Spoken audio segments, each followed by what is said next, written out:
Yan. Nakikita nyo ngayon ay nilagay ko na rito yung mga naiayos nating coins. Ayan na. Diba? Medyo organized na siya. Ganda pagmasdan, di po ba? Ayan o. 2019 semi hard to find. Nilagay ko na rito. 20 pesos, 10 pesos. Ayan. Commemorative. 5 piso. Dito wala pang nakalagay. Ayan. Hindi pa man masyadong, baka may ilalagay pa tayo dito pagka isaayos ng lahat talaga. Ang mahalaga, unti-unti na siyang naisasaayos ng inyong lingkod. Ito naman ang gagawin natin. Yan, lalagay ko siya sa ano ba yan, DIY ano na. Itong mga error coin naman ang tututukan natin. Yan, 5 piso BSP error coin.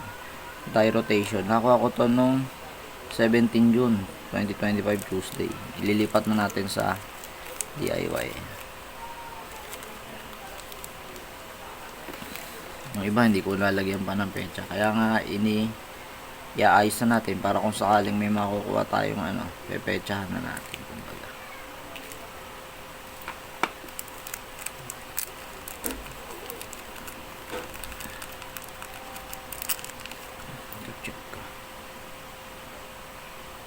Ayun, tie rotation din to.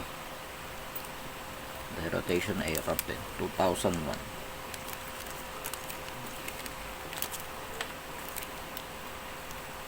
Ayan, check na. Ayos na lang natin. Isang lagayan uli. Welcome po sa Jess Coin Collection. Ito po yung mga collection ko ng coins sa nakalipas na 4 na dekada. Kaya welcome po mga kasinop sa channel na ito. Tara, umpisa na natin yung paggawa ng DIY blister pack na para sa mga collection natin ng mga barya. Ito yung slow motion o kaya mabagal na proseso kung paano ko ginagawa yung DIY na blister pack. Medyo late ko na ito na-upload dahil inuna ko yung mga pahiram ni Brother Roland Delpin na mga barya. Kinoinhunt natin ng mga nakaraang vlog, kaya ito ngayon ko lang to nabalikan, tong video na to. Kaya sa mga nais sumama kung paano gumawa ng DIY blister pack ng mano-mano, ito na po yung proseso nun.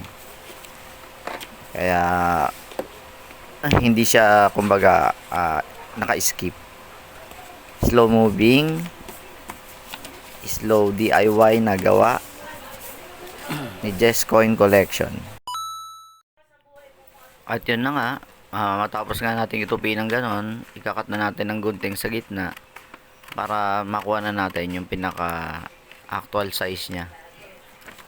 Kakat din natin dito sa individual, sa pinaka 1/4 nya, para at yan na nga, kailangan nating tabasin ulit sa gitna para sa isang Oslo paper makakagawa tayo ng 3 para sa actual sukat na ginagawa natin.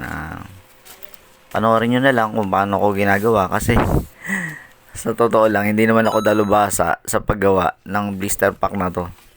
Natutunan ko na lang din to sa pagtakbo ng mahabang panahon, sa kapanonood din ng mga ibang ng mga nagbablog kung paano gumawa ng DIY blister pack. Ngayon ako naman na yung nagtuturo dahil naging content creator na tayo ng Jess Coin Collection.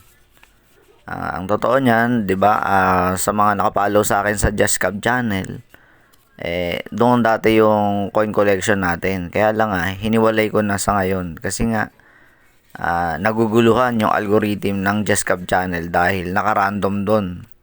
Kaya binunot ko na yung Just Coin Collection para i-separate na sa other channel. Kaya ito na, may sarili na tayong channel tungkol sa mga barya ng Pilipinas at barya ng ibang bansa. Yung tupi kasi natin na to, ito yung sukat na intended para makuha natin yung tamang sukat para sa barya ng Pilipinas. At matapos nga nating tupiin, gugupitin na natin siya sa mga kumbaga markings ng guhit para hindi na tayo maligaw. Kasi kung iisa-isahin natin talaga na isang tupi, isang gupit, matrabaho po. Kaya ginaganito ko na para pag oras na ng paggugupit, gupit na lang. Wala nang ibang gagawin. At ito na nga, natapos na tayo sa paggugupit para sa tamang size ng mga gagawin nating kakargang mga barya. At yan, ilalagay ko na muna rito sa plastic bag para kung kinakailangan ko na siya sa susunod na mga panahon, pag may ikakarga na tayo mga coins, pag hindi na tayo busy, mailagay na natin sa mga blister pack na ito. Para yung code ng plastic na to, hindi tayo maligaw na dito nakalagay yung mga nagawa nating blister pack. Kaya ito, medyo masaya yung damdamin kasi anytime na kailangan natin ng pang blister pack, hugot na lang tayo ng hugot dahil nakapagawa na tayo ng blister pack.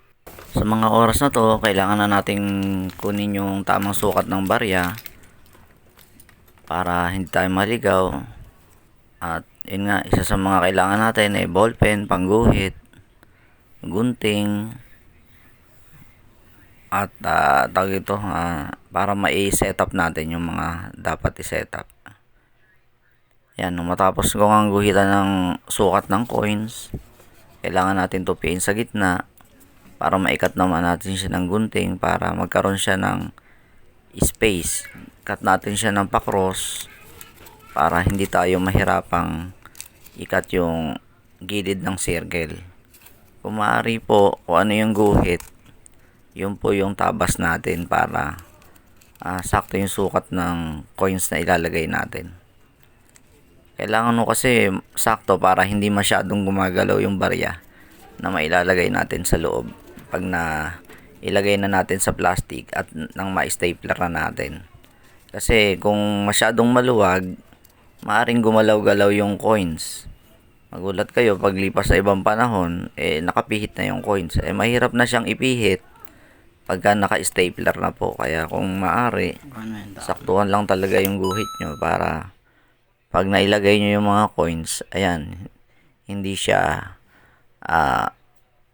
pumapaling o kaya pumipihit ng position. Minsan masarap din sa pakiramdam na makita mo yung mga barya mo na inailalagay mo na sa tamang kanilang dapat kalagyan bilang isang mga rare coin, error coin, hard to find coin, semi hard to find coin na makakapagpatawa ng iyong puso bilang kolektor. Sa mga hindi talaga kolektor, hindi makaka-relate sa ganitong uri kasi hindi naman nila gusto Sabi nga minsan, tinanong naman ako, bakit mahirap magsayaw? Ang sagot ko, wala naman talagang madali kasi nga yung matulog, kumain, o kaya maglaba, o kaya yung mag-relax mahirap din. Akala mo lang hindi. Pero kung gusto mo isang bagay, kagaya nga ng pangolekta ng barya, magiging madali para sa ito, magiging magaang para sa ito, magiging bukal kung ano yung mga sinasabi mo, magiging bukal din kung ano yung nasa isipan mo. Hanggang sa susunod na video vlog para sa mga barya ng Pilipinas.